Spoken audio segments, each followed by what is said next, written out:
आपने कभी सुना है 14 लोक? ये कोई कहानी नहीं बल्कि एक गहरा आध्यात्मिक रहस्य है।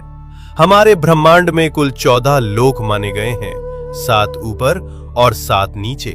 ऊपर के 7 लोक, इन लोकों में आत्मा ऊंचाई की ओर बढ़ती है, ज्ञान, शांति और मोक्ष की दिशा में। भूलोक, ये वो लोक है जहां हम सभी मनुष्य रहते हैं।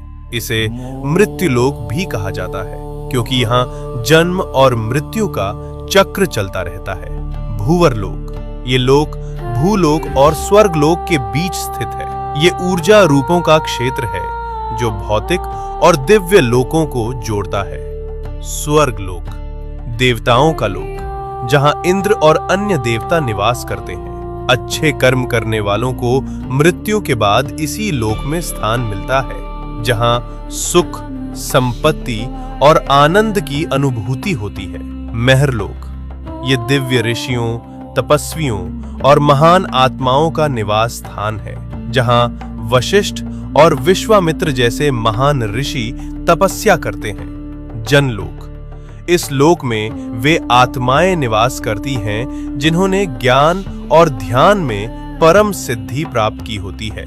यहाँ के वासी ब्रह्मा जी की लीलाओं में लीन रहते हैं। तपलोक, अत्यंत शक्तिशाली तपस्वियों का स्थान, जो शरीर से परे केवल चेतना में स्थित होते हैं। ब्रह्मलोक, यह है अंतिम लक्ष्य है, जहां केवल सत्य है, मोक्ष है और ईश्वर का साक्षात्कार होता है। इन ऊर्ध्व लोकों में आत्मा का जाना मतलब है धीरे धीरे शुद्ध और जागरूक होना। अब बात करते हैं नीचे के 7 लोकों की।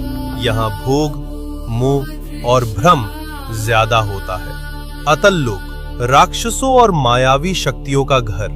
वितल लोक, जहाँ कामनाएं और भोग हावी रहते हैं। सुतल लोक, राजा बलि का लोक। वे दानवीर थे, लेकिन उनमें अहंकार भी था। रसातल लोक, जहाँ भ्रम, लालच और अज्ञान का घना अंधेरा है। तालातल लोक, छल, धोखा और झूठ से भरा हुआ लोक।